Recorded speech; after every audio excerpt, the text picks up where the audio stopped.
Hi everyone, welcome back to my channel. ಇವತ್ತಿನ ವ್ಲಾಗ್ನ start ಮಾಡ್ತಾ ಇದ್ದೀನಿ.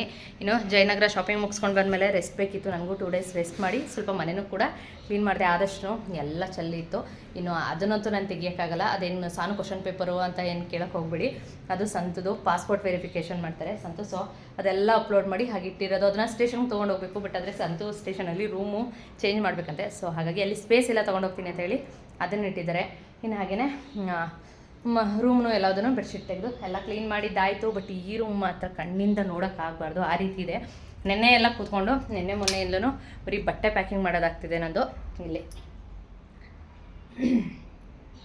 ಎಲ್ಲ ಹಬ್ಬದ ಥರ ಆಗಿದೆ, ಜಾತ್ರೆ ಆಗಿಬಿಟ್ಟಿದೆ ಅಲ್ಲೆಲ್ಲ. ಅದನ್ನೆಲ್ಲ ತೆಗೆದು ಕ್ಲೀನ್ ಮಾಡಬೇಕು. ಇನ್ನು ಅದು ಫುಲ್ ಪ್ಯಾಕಿಂಗ್ ಮುಗಿಯೋವರೆಗೂ ಅಲ್ಲಿ ನೀಟ್ ಮಾಡೋದಕ್ಕಾಗಲ್ಲ. ಸೊ ಹಾಗಾಗಿ ಪ್ಯಾಕ್ ಎಲ್ಲ ಮುಗ್ದಾದ್ಮೇಲೆ ನೀಟ್ ಮಾಡ್ತೀನಿ. ಇನ್ನು ನಾನು ಹೋಗ್ತಾ ಇರೋದು ಬಂದು ಟ್ರಿಪ್ ಹೋಗ್ತಾ ಇರೋದು 2000 ಕಿಲೋಮೀಟರ್ ದೂರ ಹೋಗಿ ಮಹೇಶ್ವರನ ನೋಡ್ಕೊಂಡು ಬರೋದಕ್ಕೆ. ಎಲ್ಲಿಗೆ ಅಂತ ಹೇಳಿ ಹೋದ್ಮೇಲೆ ತೋರಿಸ್ತೀನಿ. ಯಾರಿಗಾದರೂ ಗೆಸ್ ಮಾಡೋದಕ್ಕಾದರೆ ಗೆಸ್ ಮಾಡಿ. 18ರಿಂದ 20 ಕಿಲೋಮೀಟರ್ ಟ್ರಕ್ಕಿಂಗ್ ಮಾಡಿಕೊಂಡು ಹೋಗಿ ನೋಡ್ಕೊಂಡು ಬರೋ ಅಂಥದ್ದು. ಸೊ ನೋಡೋಣ, ಅದನ್ನು ಶೇರ್ ಮಾಡ್ತೀನಿ. ಇನ್ನು ಮೆಂತ್ಯ ಸೊಪ್ಪಿನ ಪಲಾವ್ ಮಾಡೋಣ ಅಂತೇಳಿ ಮೆಂತ್ಯ ಸೊಪ್ಪನ್ನ ತೆಗೆದಿಟ್ಟಿದ್ದೀನಿ. ಬಿಡಿಸು ಆ ರೆಸಿಪಿನೂ ಕೂಡ ಶೇರ್ ಮಾಡ್ತೀನಿ. ಇನ್ನು 10 ದಿನ ನಾನು ಯಾವುದೇ ರೆಸಿಪಿನೂ ಕೂಡ ಶೇರ್ ಮಾಡೋದಕ್ಕಾಗಲ್ಲ. ಸೊ ಹಾಗಾಗಿ ಇವತ್ತು ಆ ರೆಸಿಪಿನ ಶೇರ್ ಮಾಡ್ಕೊತೀನಿ. ಇನ್ನು ಹಾಗೆ ಇವತ್ತಿನ ಬ್ಲಾಗ್ನ ಸ್ಟಾರ್ಟ್ ಮಾಡೋಣ. ಏನೇನಾಗುತ್ತೆ ಅದನ್ನೆಲ್ಲ ಶೇರ್ ಮಾಡ್ತೀನಿ. ಎಲ್ಲ ಮುಗ್ದಿದೆ ಅಂತ ಅಂದ್ಕೊಂಡ್ರು ಲಾಸ್ಟ್ ಫೈನಲಲ್ಲೂ ಒಂದೇ ಒಂದು ಉಳ್ಕೊಂಡಿತ್ತು. ಸ್ವಲ್ಪ ಡ್ರೈ ಫ್ರೂಟ್ಸ್ನ ಬೈ ಮಾಡಬೇಕಿತ್ತು. ಹಾಗಾಗಿ ನಿಯರಲ್ಲೇ ಸ್ಟಾರ್ ಬಜಾರ್ ಇತ್ತು, ಅಲ್ಲಿ ಹೋಗಿ ಡ್ರೈ ಫ್ರೂಟ್ಸ್ನ ಶಾಪ್ ಮಾಡ್ಕೊಂಡು ಬಂದೆ. ಅದಾದಮೇಲೆ ಬಂದು ಮನೇಲಿ ಏನು ಮಾಡಬೇಕು ಅಂದ್ಕೊಂಡಿದ್ದೆ ಅದಕ್ಕೆಲ್ಲ ರೆಡಿ ಮಾಡಿಕೊಂಡೆ. ಮಸಾಲೆಗೆ ಇಲ್ಲಿ ಎಲ್ಲದನ್ನು ರೆಡಿ ಮಾಡ್ಕೊಂಡಿದ್ದೀನಿ.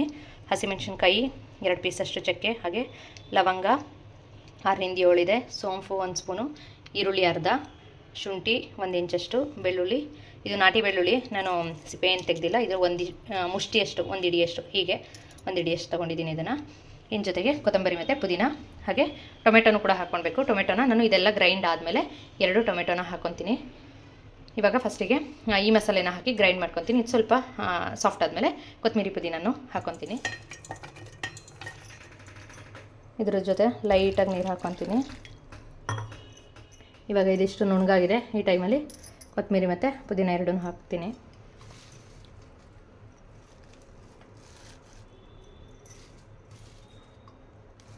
ಇವಾಗ ಇದಕ್ಕೇ ಕಟ್ ಮಾಡಿರೋ 2 ಟೊಮೆಟೊ, ಇನ್ನು ಸ್ವಲ್ಪ ನೀರು ಹಾಕ್ಬಿಟ್ಟು ಇದನ್ನು ಗ್ರೈಂಡ್ ಮಾಡ್ಕೊತೀನಿ. 1 ಸ್ಪೂನಷ್ಟು, ದೊಡ್ಡ ಸ್ಪೂನಲ್ಲಿ 1 ಸ್ಪೂನ್ ಆಗೋಷ್ಟು, ಇಲ್ಲ 2 ಟೇಬಲ್ ಸ್ಪೂನಷ್ಟು ಎಣ್ಣೆ ಹಾಕ್ಕೊತೀನಿ. 1 ಸ್ಪೂನಷ್ಟು ತುಪ್ಪ, ಆಮೇಲೆ ಕಟ್ ಮಾಡಿರೋ ಅರ್ಧ ಈರುಳ್ಳಿನ ಹಾಕ್ಕೊಂಡಿದ್ದೀನಿ. ಅದು ಸ್ವಲ್ಪ ಕಲರ್ ಚೇಂಜ್ ಆಗೋವರೆಗೂ ಫ್ರೈ ಮಾಡ್ಕೊತೀನಿ. ಇವಾಗ ಇದು ಫುಲ್ ಫ್ರೈ ಆಗಿದೆ. ಇದಕ್ಕೆ ಬಿಟ್ಟು ತೊಳೆದಿಟ್ಟಿರೋಂಥ ಮೆಂತ್ಯ ಸೊಪ್ಪನ್ನ ಹಾಕ್ಕೊತೀನಿ. ಬಾಡ್ಕೊಳುತ್ತೆ. ಇವಾಗ ಇಷ್ಟಿರೋ ಸೊಪ್ಪು ಪೂರ್ತಿ ಕರಗಿ ಸ್ವಲ್ಪ ಆಗುತ್ತೆ, ಅಲ್ಲಿವರೆಗೂ ಚೆನ್ನಾಗಿ ಫ್ರೈ ಮಾಡ್ಕೊಂಡು ನೀರಿನಂಶ ಹೋಗೋವರೆಗೂ ಫ್ರೈ ಮಾಡಿಕೊಂಡ್ರೆ ಇದರಲ್ಲಿರೋ ಕಹಿ ಸ್ವಲ್ಪನೂ ಇರೋದಿಲ್ಲ. ಹಾಗೆ ಹಸಿಯಾಗಿದ್ದರೆ ಫ್ರೈ ಮಾಡ್ದೇ ಅದು ಕಹಿ ಅನಿಸುತ್ತೆ. ಫ್ರೋಝನ್ ಬಟಾಣಿನೂ ಹಾಕ್ಕೊತೀನಿ. ಚೆನ್ನಾಗಿರುತ್ತೆ ಬಟಾಣಿ ಹಾಕಿದ್ರೆ. ಹಸಿ ಬಟಾಣಿ ಇಲ್ಲ ನೆನೆಸಿರೋ ಬಟಾಣಿಗಿಂತ ಇದು ಚೆನ್ನಾಗಿರುತ್ತೆ. ಫ್ರೋಝನ್ ಬಿಟ್ಟರೆ ಹಸಿ ಬಟಾಣಿ. ಇದು ಫ್ರೋಝನ್ ಬಟಾಣಿ ಹಾಕ್ಕೊಂಡಿರೋದು ನಾನು. ಇದನ್ನು ಚೆನ್ನಾಗಿ ಫ್ರೈ ಮಾಡ್ಕೊತೀನಿ. ಇವಾಗ ಇದಿಷ್ಟು ಫ್ರೈ ಆಗಿದೆ. ಈ ಟೈಮಲ್ಲಿ ರುಬ್ಬಿರೋ ಮಸಾಲೆನ ಹಾಕಿ ಹಸಿ ವಾಸನೆ ಹೋಗೋವರೆಗೂ ಫ್ರೈ ಮಾಡಬೇಕು.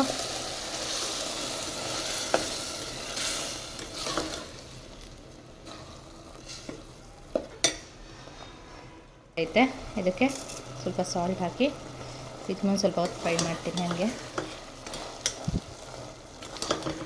ರುಚಿ ನೋಡಿಕೊಂಡು ಆಮೇಲೆ ನೀರು ಹಾಕಿದ್ಮೇಲೆ ಬೇಕಿದ್ರೆ ಮತ್ತೆ ಹಾಕ್ಕೊಳ್ಬೋದು. ಈಗ ಸ್ವಲ್ಪ ಹಾಕಿದ್ದೀನಿ. ಎಣ್ಣೆ ಬಿಡ್ತೈತೆ ಸೈಡಲ್ಲೆಲ್ಲ. ಈ ಟೈಮಲ್ಲಿ ನೀರು ಹಾಕ್ಬೋದು. ಇವಾಗ ಇದಕ್ಕೆ ನೀರು ಹಾಕ್ಕೊತೀನಿ. 1:2 ರೇಷಿಯೋದಲ್ಲಿ ಹಾಕ್ಬಿಟ್ಟು ಇದನ್ನು ಕುದಿಸ್ಕೊಳ್ಬೇಕು. ಹಿಂಗೆ ನೋಡೋಕ್ಕೆ ಸಖತ್ತಾಗೈತೆ ಇದು, ಗುಜ್ಜು ಥರ.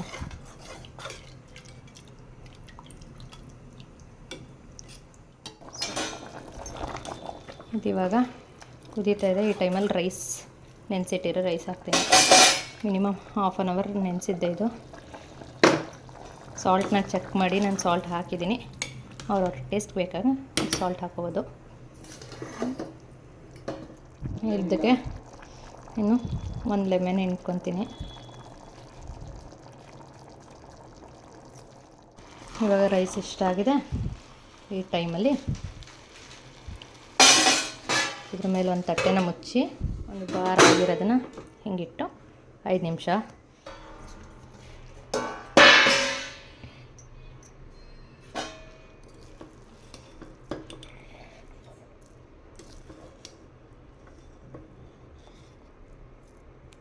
ಇನ್ನು ಅಡುಗೆ ಎಲ್ಲ ಮಾಡಿ ಮುಗಿಸಿದಾಯಿತು. ನಾನು ಕೂಡ ಫ್ರೆಶ್ ಅಪ್ ಆಗಿ ಬಂದೆ. ಫ್ರೆಶ್ ಅಪ್ ಆಗಿ ಬಂದು ಫೇಸ್ಗೆ ಸ್ವಲ್ಪ ಏನಾದರೂ ಮಾಡೋಣ ಅಂತ ಮಾಡ್ತಾಯಿದ್ದೀನಿ. ಫ್ರೆಶ್ ಅಪ್ ಆಗೋಕ್ಕೂ ಮುಂಚೆ ಮಾಡ್ಬೋದಿತ್ತು ಅಂತ ಅಂದ್ಕೊಳ್ಬೋದು. ಫೇಸ್ ಪ್ಯಾಕ್ ಯಾವಾಗಲೇ ಹಾಕಬೇಕಾದ್ರೂ ಹೆಡ್ ವಾಶ್ ಮಾಡಿಬಿಟ್ಟು ಹಾಕಬೇಕು. ಅಂದರೆ ಆಯಿಲ್ ಇತ್ತು ತಲೆಯಲ್ಲಿ, ಆಯಿಲ್ ಇದ್ದಾಗ ಹಾಕೋಕೆ ಹೋಗ್ಬಾರ್ದು. ನಾನು ಆಯಿಲ್ ಹಾಕ್ಕೊಂಡು ಸ್ವಲ್ಪ ಹೊತ್ತು ನೆನೆಯೋದಕ್ಕೆ ಬಿಟ್ಟಿದ್ದೆ. ಅದಾದಮೇಲೆ ಫೇಸ್ ಪ್ಯಾಕ್ ಹಾಕ್ಬಿಟ್ಟು ಸ್ನಾನ ಮಾಡಿದ್ರೆ ಆಯಿಲ್ ಎಲ್ಲ ಬಂದು ಫೇಸಲ್ಲಿ ಕೂರುತ್ತೆ. ಸೊ ಹಾಗಾಗಿ ಅದು ಫೇಸ್ ಪ್ಯಾಕ್ ವರ್ಕ್ ಆಗಲ್ಲ. ಹಾಗಾಗಿ ಇವಾಗ ಫೇಸ್ ಪ್ಯಾಕ್ ಹಾಕೋಣ ಅಂತ ಹಾಕ್ತಾಯಿದ್ದೀನಿ. ಇನ್ನು ನಾನು ಹಾಕ್ತಾ ಇರೋ ಫೇಸ್ ಪ್ಯಾಕ್ ಬಂದು ನಾನು ಪಾರ್ಲರ್ ಕೋರ್ಸ್ ಮಾಡಬೇಕಾದ್ರೆ ನಾನು ಕಲ್ತಿದ್ದಂಥದ್ದು. ತುಂಬ ಚೆನ್ನಾಗಿ ವರ್ಕ್ ಆಗುತ್ತೆ, ಬ್ಲೀಚ್ ಥರನೂ ವರ್ಕ್ ಆಗುತ್ತೆ, ಹಾಗೆ ಗ್ಲೋನೂ ಕೊಡುತ್ತೆ, ಚೆನ್ನಾಗಿರುತ್ತೆ. ಸೊ ಹಾಗಾಗಿ ಅದನ್ನು ಟ್ರೈ ಮಾಡೋದಲ್ಲ, ತುಂಬ ಸರಿ ಟ್ರೈ ಮಾಡಿದ್ದೀನಿ, ಅದು ಹೇಗಿದೆ ಅಂತ ಗೊತ್ತು. ಅಂಥ ಟೈಮ್ ಯಾವತ್ತೂ ಸಿಕ್ಕಿರಲಿಲ್ಲ ಟ್ರೈ ಮಾಡೋದಕ್ಕೆ. ಸೊ ಇವತ್ತು ಟೈಮ್ ಸಿಕ್ಕಿದೆ, ಸೊ ಹಾಗಾಗಿ ಮಾಡ್ತಾಯಿದ್ದೀನಿ. ಇನ್ನು ಇಲ್ಲಿ ನಾನು 1 ಸ್ಪೂನಷ್ಟು ಮಿಲ್ಕ್ ಪೌಡರ್, ಹಾಲಿನ ಪೌಡರ್ನ ಇಟ್ಕೊಂಡಿದ್ದೀನಿ 1 ಸ್ಪೂನಷ್ಟು. ಅದಕ್ಕೆ ಒಂದು 1/2 ಸ್ಪೂನಷ್ಟು, ಒಂದು 4-5 ಡ್ರಾಪ್ಸ್ ಅಷ್ಟು ಲೆಮನ್ ಹಾಕ್ಕೊತಾ ಇದ್ದೀನಿ. ಜೊತೆಗೆ 1 ಸ್ಪೂನಷ್ಟು ಹನಿ, ಅಂದರೆ ಅದ್ರ ಕನ್ಸಿಸ್ಟೆನ್ಸಿ ಬೇಕಾಗೋಷ್ಟು ಹನಿನ ಯೂಸ್ ಮಾಡ್ಕೊತೀನಿ. ಅದು ಮಿಕ್ಸ್ ಆಗೋದಕ್ಕೆ, ಅದು ನಮ್ಮ ಫೇಸ್ಗೆ ಪ್ಯಾಕ್ ಮಾಡೋದಕ್ಕೆ ಎಷ್ಟು ಬೇಕಾಗುತ್ತೆ ಅಷ್ಟು ಹನಿನ ಯೂಸ್ ಮಾಡಿಕೊಂಡು ಚೆನ್ನಾಗಿ ಮಿಕ್ಸ್ ಮಾಡ್ಕೊಳ್ಬೇಕು. ಇದರಲ್ಲಿ ನಿಜಕ್ಕೂ ಬ್ಲೀಚಿಂಗ್ ಎಫೆಕ್ಟು ಇರುತ್ತೆ, ಹಾಗೆ ಗ್ಲೋಯಿಂಗ್ ಎಫೆಕ್ಟು ಇರುತ್ತೆ. ಹನಿ ಇರೋದ್ರಿಂದ ಗ್ಲೋ ಕೊಡುತ್ತೆ, ಮಿಲ್ಕ್ ಪೌಡರು ಬ್ಲೀಚ್ ಎಫೆಕ್ಟ್ ಕೊಡುತ್ತೆ. ಚೆನ್ನಾಗಿ ಜಸ್ಟು ಈ ಥರ ಮಿಕ್ಸ್ ಮಾಡಿ ಅಪ್ಲೈ ಮಾಡೋದು. ಇನ್ನೊಂದೇನೆಂದರೆ ಸ್ಕ್ರಬ್ ಮಾಡಬೇಕು. ಫೇಸ್ ಪ್ಯಾಕ್ ಮಾಡೋಕ್ಕೂ ಮುಂಚೆ ಸ್ಕ್ರಬ್ ಮಾಡಬೇಕು. ನಾನು ನಿನ್ನೆ ಎಲ್ಲ ಪೂರ್ತಿ ಸ್ಕ್ರಬ್ ಮಾಡಿದ್ದೆ, ಟೈಮು ಜಾಸ್ತಿ ತೊಗೊಳುತ್ತೆ ಅಂತ ಹೇಳಿಬಿಟ್ಟೆ ನಿನ್ನೆ ಸ್ಕ್ರಬ್ ಮಾಡಿದ್ದೆ. ಹಾಗಾಗಿ ಇವತ್ತು ಯಾವುದೇ ಸ್ಕ್ರಬ್ನು ಮಾಡ್ತಾಯಿಲ್ಲ. ನಮ್ಮದು ಡಿಸ್ಟರ್ಬೆನ್ಸು ಜಾಸ್ತಿ ಇದೆ, ವರ್ಕ್ ನಡೀತಾ ಇದೆ ಅಪಾರ್ಟ್ಮೆಂಟಲ್ಲಿ. ಕೆಲವೊಂದು ಮನೆಗಳಲ್ಲಿ ವರ್ಕ್ ನಡೀತಾ ಇರುತ್ತೆ, ಆವಾಗ ಈ ಥರ ಡಿಸ್ಟರ್ಬೆನ್ಸ್ ಇದ್ದೇ ಇರುತ್ತೆ. ಸೊ ಅದ್ರ ಕಡೆ ಗಮನ ಕೊಡಬೇಡಿ, ನೀಟಾಗಿ ಅಪ್ಲೈ ಮಾಡಬೇಕು. ನೆಕ್ವರೆಗೂ ಅಪ್ಲೈ ಮಾಡಬೇಕು. ಬಟ್ ಇವಾಗ ನನಗೆ ನೆಕ್ವರೆಗೂ ಅಪ್ಲೈ ಮಾಡೋಷ್ಟು ಟೈಮ್ ಇಲ್ಲ. ಸೊ ಹಾಗಾಗಿ ಫೇಸಲ್ಲಿ ಮಾತ್ರ ಅಪ್ಲೈ ಮಾಡ್ತೀನಿ. ಅಂದರೆ ಇದು ಆಯಿಲಿ ಸ್ಕಿನ್ ಅವ್ರಿಗೆ ಅಷ್ಟು ಚೆನ್ನಾಗಿ ಸೂಟ್ ಆಗೋದಿಲ್ಲ. ರೀಸನ್ ಏನಂದರೆ ಮಿಲ್ಕ್ ಪೌಡರಲ್ಲಿ ಅದು ಈ ಕೆನೆ ಹಾಕಿದ್ರೆ ಹೆಂಗೆ ಬರುತ್ತೆ ಹಾಗೆ ಬರುತ್ತೆ. ಸೊ ಹಾಗಾಗಿ ಆಯಿಲಿ ಸ್ಕಿನ್ ಅವ್ರಿಗೆ ಅಷ್ಟು ಸೂಟ್ ಆಗೋದಿಲ್ಲ. ನಾರ್ಮಲ್ ಸ್ಕಿನ್ನು, ಕಾಂಬಿನೇಷನ್ ಸ್ಕಿನ್ನು, ಹಾಗೆ ಡ್ರೈ ಸ್ಕಿನ್ ಅವ್ರಿಗೆ ಚೆನ್ನಾಗಿ ಸೂಟ್ ಆಗುತ್ತೆ. ನೀಟಾಗಿ ಪ್ಯಾಕ್ ಮಾಡೋಣ. ಐ ಥಿಂಕ್ ನಾನು ಫಸ್ಟ್ ಟೈಮ್ ಅನ್ಸುತ್ತೆ ಈ ಥರ ಫೇಸ್ ಪ್ಯಾಕ್ ತೋರಿಸ್ತಾ ಇರೋದು. ನಾನು ಟ್ರೈ ಮಾಡ್ತಾ ಇರೋದೇ ತುಂಬ ದಿನ ಆದಮೇಲೆ. ಮುಂಚೆ ಹುಚ್ಚಿತ್ತು ಜಾಸ್ತಿ, ಈಗೆಲ್ಲ ಹೋಗ್ಬಿಟ್ಟಿದೆ ಅವೆಲ್ಲ. ಈಗ ಫಸ್ಟ್ ಟೈಮ್ ಇಷ್ಟು ದಿನ ಟ್ರಿಪ್ಪು ಹೋಗ್ತಾ ಇರೋದು. 2,300 ಕಿಲೋಮೀಟ್ರ್ ಏನೋ ಬರುತ್ತೆ ನಾನು ಹೋಗ್ತಾ ಇರೋದು. ಅಷ್ಟು ದೂರ ಜರ್ನಿ ಮಾಡಬೇಕಾದ್ರೆ, ಒಂದು 10 ದಿನ ಅಲ್ಲಿ ಸುತ್ತಬೇಕಾದ್ರೆ ಆಲ್ಮೋಸ್ಟ್ ಸ್ಕಿನ್ ಹಾಳಾಗಿರುತ್ತೆ. ಹಾಗಾಗಿ ಅದಕ್ಕೆ ಸ್ವಲ್ಪ ರೆಡಿ ಮಾಡೋಣ. ಹಾಳಾದರೆ ಹೆಂಗಿದ್ರು ಹಾಳಾಯ್ತೀಯ, ಸ್ವಲ್ಪ ನೀಟಾಗಿದ್ದು ಆಮೇಲೆ ಹಾಳಾಗು ಅಂತ ಮಾಡ್ತಾ ಇರೋದು.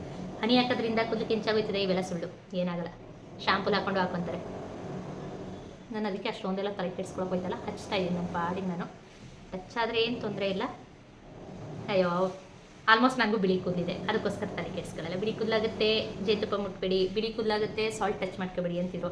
ಚಿಕ್ಕದ್ರಲ್ಲಿ ಎಷ್ಟು ಎಫೆಕ್ಟಿವ್ ಆಗೋದು ಕೇಳಿದೆ ಅಂದರೆ, ಏನೋ ನಂಗೆ ಬಿಳಿ ಕೂದಲೇ ಬರಲ್ವೇನೋ ಅನ್ನೋ ರೇಂಜ್ಗೆ ಎಫೆಕ್ಟಿವ್ ಆಗಿ ಒಂಚೂರು ಹಿಂಗೆ ಸಾಲ್ಟ್, ಈಗಲೂ ಅದು ಅಭ್ಯಾಸನೇ ಆಗೋಗೈತೆ. ಅವಾಗ ಅಭ್ಯಾಸ ಮಾಡಿಸಿದ್ದು, ಸಾಲ್ಟ್ ಮುಟ್ಟಿದ್ರು ಕೈ ತೊಳಿತಿದ್ದೆ, ಈಗಲೂ ತೊಳಿತೀನಿ.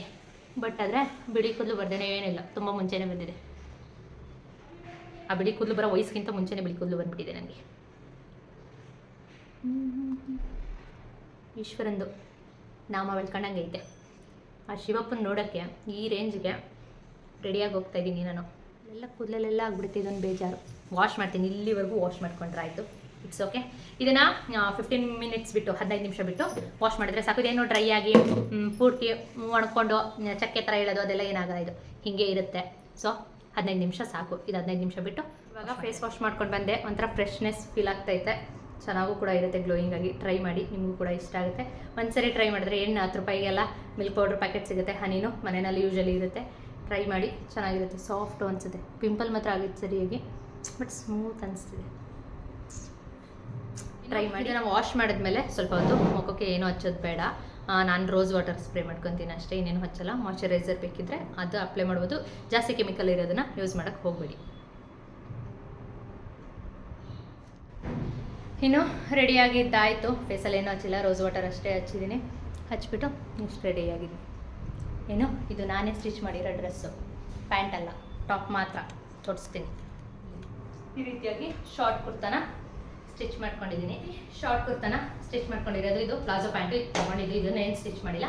ಟಾಪ್ ಮಾತ್ರ 1.5 ಮೀಟರು ದೊಡ್ಡ ಪನ್ನ ಇತ್ತು, ಅದು 1.5 ಮೀಟರ್ ತೊಗೊಂಡು ಈ ಥರ ಸ್ಟಿಚ್ ಮಾಡಿದ್ದು. ಫುಲ್ ಸ್ಲೀವ್ಸ್ ಮಾಡೋಣ ಅಂದ್ಕೊಂಡೆ, ಬಟ್ ಅಷ್ಟರಲ್ಲಿ ಸಾಕಾಗಲಿಲ್ಲ. ಸೊ ಹಾಗಾಗಿ ಇಲ್ಲಿ ಲೈಟಾಗಿ ಬಫ್ ಕೊಟ್ಟು ಈ ರೀತಿ ಸ್ಟಿಚ್ ಮಾಡಿದ್ದೀನಿ. ಬ್ಯಾಕಲ್ಲೂ ಜಾಸ್ತಿ ಹಿಂಗೆ ಕೊಟ್ಟಿಲ್ಲ, ಹಿಂಗೆ ಕಾಣಿಸುತ್ತೆ. ಹೇಗೆ ಕಾಣಿಸ್ತಿದೆ? ಇನ್ನು ಯಾವತ್ತು ರೈಸ್ ತಿನ್ನೋದೋ ಗೊತ್ತಿಲ್ಲ. ಇವತ್ತು ರೈಸ್ನ ಹೊಟ್ಟೆ ತುಂಬ ತಿನ್ಕೊಂಡು ಹೋಗೋದು, ಬಟ್ ನಾನೇನು ಬಿಡೋಳಲ್ಲ. ರೈಸ್ನ ಹುಡ್ಕೊಂಡಾದರೂ ತಿಂತೀನಿ. ಚೆನ್ನಾಗೈತೆ. 3 ಹೊತ್ತು ರೈಸ್ ಬೇಕು, ಅಲ್ಲಿ ಹೋದ್ಮೇಲೆ 3 ಹೊತ್ತು ರೈಸ್ ಅಲ್ಲ 1 ಹೊತ್ತು ರೈಸ್ ಸಿಗೋದೆ ಕಷ್ಟ ಅನಿಸುತ್ತೆ.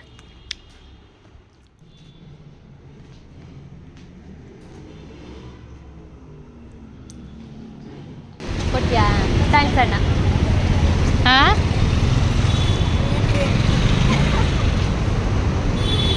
ಕಷ್ಟ ಸುಖ ಮಾತಾಡ್ತವ್ರು ಸುವರ್ಣಕ್ಕ.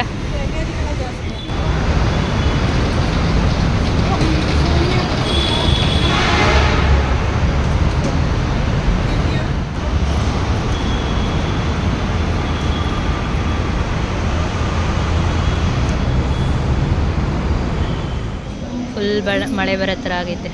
ಫುಲ್ ಮೋಡ ಒಳ್ಳೆ ಇನ್ನೂ ವೈಟ್ಗೆ ಐತೆ. ಮಳೆ ಬರುತ್ತೆ. ಮಿಂಚ್ತೈತೆ. ಮಿಂಚ್ತು, ಬಟ್ ಇವಾಗ ಮಿಂಚ್ತಾ ಇಲ್ಲ ಅಲ್ಲ. ಅಷ್ಟು ಚೆನ್ನಾಗೈತೆ ಲೈಟಿಂಗು. ಇಲ್ಲಿ ಬೇರೆ ಇಲ್ಲೂ ಲೈಟ್ಗಳೆಲ್ಲ ಹೋಗೈತೆ. ಟ್ಯೂಬ್ಲೈಟು ಎಷ್ಟೊಂದು ಲೈಟ್ ಇದ್ದಿದ್ರೆ ಇನ್ನೂ ಚೆನ್ನಾಗಿ ಕಾಣಿಸಿರೋದು. ಇಲ್ಲಿ ಚೆನ್ನಾಗಿ ಕಾಣಿಸ್ತೈತೆ, ಬಟ್ ಆದರೆ ನಿಂತ್ಕೊಂಡು ನೋಡೋಕೆ ಇಲ್ಲಿ ಚೆನ್ನಾಗಿ ಕಾಣಿಸ್ತೈತೆ. ಫೋನ್ಗಿಂತ ಚೆನ್ನಾಗಿ ಕಾಣಿಸ್ತೈತಲ್ವ ಇದರಲ್ಲಿ. ಡೈರೆಕ್ಟಾಗಿ ಚೆನ್ನಾಗಿ ಕಾಣಿಸ್ತೈತೆ ಇದು.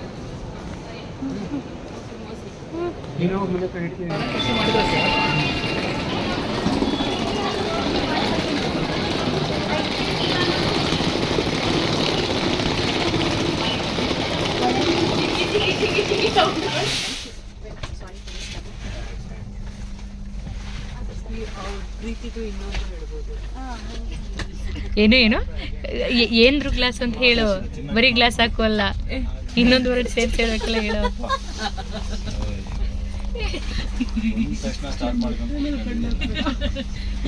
ಹೋಗೋದ್ರೊಳಗೆ ಹುಷಾರ್ ತಪ್ಪಿರ್ತೀರಲ್ರಿ. ಹೊಟ್ಟೆ ಮೇಲೆ ಕಣ್ಣು ಬಿದ್ರೆ ಹೋಗೋದ್ರೊಳಗೆ ಹುಷಾರ್ ತಪ್ಪಿರ್ತಾರೆ ಸುವರ್ಣ. ಹಾಂ, ಆಯ್ತಾಯ್ತು. ಸಾಂಗ್ ಸಮೇತ ಅದು ವರ್ಡ್ ಮಿಸ್ ಆಗ್ತಿದೆ. ಒಂದು ಕಣ್ಣಿಗೆ ಜಾತ್ರೆ ಕನ್ನಡಕ ಹಾಕು.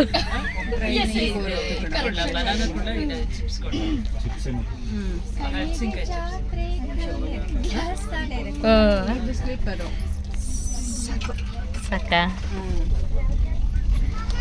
ನುಲಿತಾಳೆ.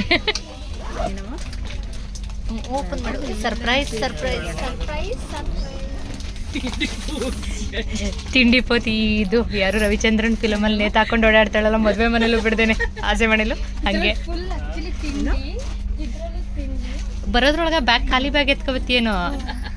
ಇಲ್ಲ ನೀನೇ ಕೂತ್ಕೊಬರೇ ಪರವಾಗಿಲ್ಲ.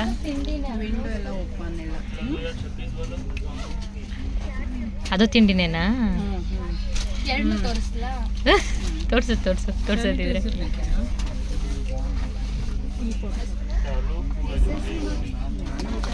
ಫಸ್ಟ್ ಒನ್ ಅಂಗಡಿ ಮಾಡ್ಬೋದೆ. ಒಂದು ಚಿಲ್ಲರೆ ಅಂಗಡಿ ಇಡೋಣ ಇಲ್ಲೇನೆ.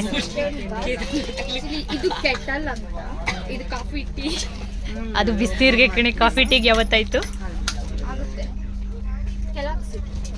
ಕೆಲವ್ಸ್ಗೆ ಓಟ್ಸ್ಗೆ ಕಾನ್ಫ್ಲೆಕ್ಸ್.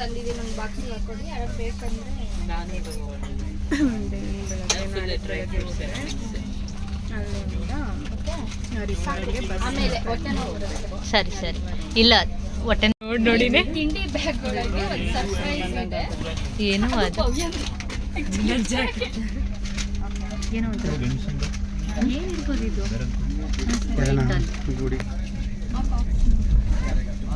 ಯಾವ ಥರ ಫಂಕ್ಷನ್ ಹಾಲ್ ಆ ಥರದ್ದೇನು ಫಂಕ್ಷನ್ ಅಲ್ಲೇನೆ ಅದು ಮದುವೆ ಫಂಕ್ಷನ್ ಬರುತ್ತಲ್ಲ ಆ ಥರ ಹಾಲ್.